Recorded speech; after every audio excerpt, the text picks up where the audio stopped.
सृष्टि बचपन से ही दिखने में सुंदर नहीं थी, लेकिन अमीर बाप की बेटी सृष्टि पर उसकी माँ जान छिड़कती।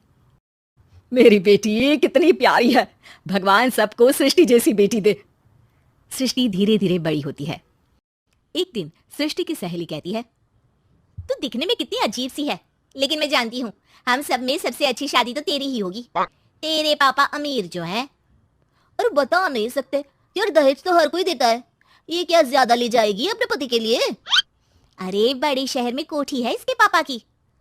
अरे पापा की है ना, कौन सी इसकी है? इसकी होती तब तो कोई भी लड़का इससे शादी कर लेता। अरे पापा की मतलब पापा की है तो मेरी ही है ना। किसने कहा? अब तेरी तो तब होगी ना जब तेरा भाई ना हो। वैसे भी शादी के बाद सारी प्रॉपर्टी भाई के नाम होती है। सृष्टि समझ जाती है कि उसे किसी भी हालत में माँ बाप की सारी प्रॉपर्टी को अपने नाम करना है, लेकिन कैसे? एक दिन सृष्टि का भाई शीनू कहता है, बहन क्या कर रही है? तुझसे एक बात करनी है। अरे हाँ हाँ करना, मैं तो तेरी बहन हूँ। बहन मेरी लाइफ में ना एक लड़की है, बहुत अच्छी है। मैं सोच रहा हूँ माँ और पापा से बात करूँ शादी के लिए। सृष्टि को समझ में आ जाता है कि भाई की शादी होते ही भाभी उसे एक दिन भी घर में बर्दाश्त नहीं करेगी। क्या बात है भाई, बताना कौन है वो? यार वो बहुत अच्छी लड़की है, पढ़ी लिखी है, मेरे साथ जॉब भी करती है। बस एक प्रॉब्लम है। हाँ प्रॉब्लम? क्या प्रॉब्लम है भाई? यार वो शादीशुदा है, लेकिन उसके पति ने उसे सिर्फ इसलिए छोड़ दिया क्योंकि उसके माँ बाप दहेज नहीं दे पाए। सृष्टि ये सुनकर न जाने क्यों खुश हो जाती है। अरे भाई तो क्या हुआ, लड़की तुझे तो पसंद है ना? शीनू को लगता है कि बहन उसे समझ रही है। वो इस बात से अनजान होता है कि उसकी बहन की मंशा पूरा घर हड़पने की है। सृष्टि अपनी माँ से कहती है, मम्मी मुझे तो बहुत चिंता है, पता है शीनू क्या कर रहा है? अरे क्या कर रहा है, वो तो काम पर जाता है और वापस घर आता है। नहीं ना माँ, वो यही तो नहीं कर रहा, बाकी सब कर रहा है। आपको पता है उससे प्यार है, और वो भी एक शादीशुदा लड़की से। ये क्या हो गया? मैं सोसाइटी में क्या मुंह दिखाऊंगी? अरे तेरे पापा तो यही कहेंगे कि मैंने ही उसे बिगाड़ दिया है।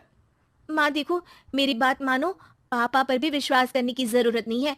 अब आप ही बताओ, पापा इतनी देर घर के बाहर रहते हैं क्यों, बोलो? अरे बेटा वो तो नौकरी करते हैं ना।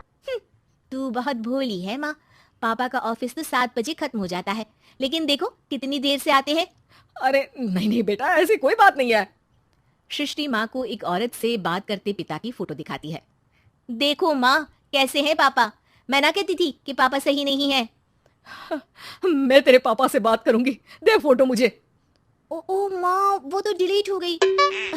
लेकिन चल, तूने तो देख लिया ना, पापा से बाद में बात कर लेना, और हाँ मेरा नाम बिल्कुल मत लेना। हाँ माँ। अब क्या था, सृष्टि के माँ और पिता के बीच झगड़ा होना शुरू हो जाता है। सृष्टि के मन में क्या चल रहा था कोई नहीं जानता था। एक दिन, माँ सृष्टि के लिए एक लड़का देखा है, वो लोग शाम को उसे देखने आने वाले हैं। और हाँ माँ, एक खुशखबरी, मैं और पापा मिलकर एक नया बिजनेस ट्राई कर रहे हैं। शाम को लड़का आता है, सांवले रंग का। सृष्टि को तो बिल्कुल भी पसंद नहीं आता। लड़की की माँ कहती है, लड़की का चेहरा तो कोई खास नहीं, लेकिन अगर मेरे बेटे को आप लोग सेटल कर दें तो मैं उसकी शादी आपकी बेटी से करवा दूं। सृष्टि को लड़का बिल्कुल पसंद नहीं था। उसे भाई पर गुस्सा आ जाता है। लड़के वालों के जाने के बाद कहती है, माँ देखा, शीनू मेरे लिए कैसा लड़का लेकर आया, न दिखाने लायक न सुनने लायक, सेटल भी नहीं, वो भी हम करे। अरे माँ मैं जानती हूँ ये मेरी शादी किसी भी घर में क्यों करवाना चाहता है। अरे कैसी बात कर रही है बहन, तूने तो देखा ना, लड़के को मैंने ही मना कर दिया तुझसे शादी के लिए। जिसने लड़का बताया था उसने उसकी बहुत तारीफ की थी। बात आई गई हो जाती है, लेकिन सृष्टि का मन शांत नहीं होता। क्या करूँ कुछ समझ में नहीं आ रहा। मेरी शादी हो गई तो ये लोग पूरी प्रॉपर्टी शीनू के नाम कर देंगे, मेरे हाथ तो कुछ लगेगा ही नहीं। तभी सृष्टि को आइडिया आता है।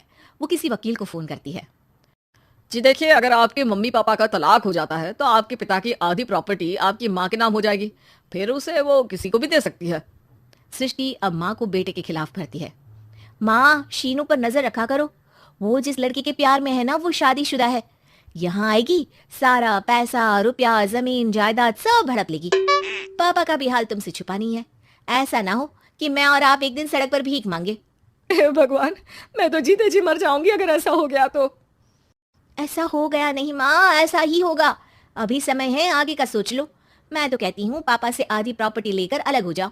पापा की आधी प्रॉपर्टी भी हम लोगों को अगर मिल जाती है ना तो अगले 7 जन्म सफल समझो। बेचारी माँ बेटी के कहने पर पति से तलाक लेकर अलग हो जाती है। सृष्टि अब पैसों से गाड़ी और अपने दूसरे महंगे शौक पूरे करने लगी। उसके दोस्त भी उसके पैसे इस्तेमाल करते। सृष्टि, कल तुम कहाँ थी? मैं सारा दिन घर पर अकेली थी। तो मैं क्या करूं? मैंने ठेका तो नहीं लिया है ना तुम्हें संभालने का। माँ को सृष्टि से ये उम्मीद नहीं थी। वो बैठकर रोने लगती है। वहीं उसका पति यानी कि सृष्टि के पिता आ जाते हैं। मैं जानता था कि तुम्हारा यही हाल होगा, तो आपने मुझे रोका क्यों नहीं? मैं रोकता तो तुम रुकती क्या? सृष्टि के कहने पर तुमने मुझ पर अपने बेटे पर शक किया, लेकिन तुम ये भूल गई कि कैसे हम दोनों ने मिलकर जीवन में इतना सब खड़ा किया। माँ पति के गले लग जाती है।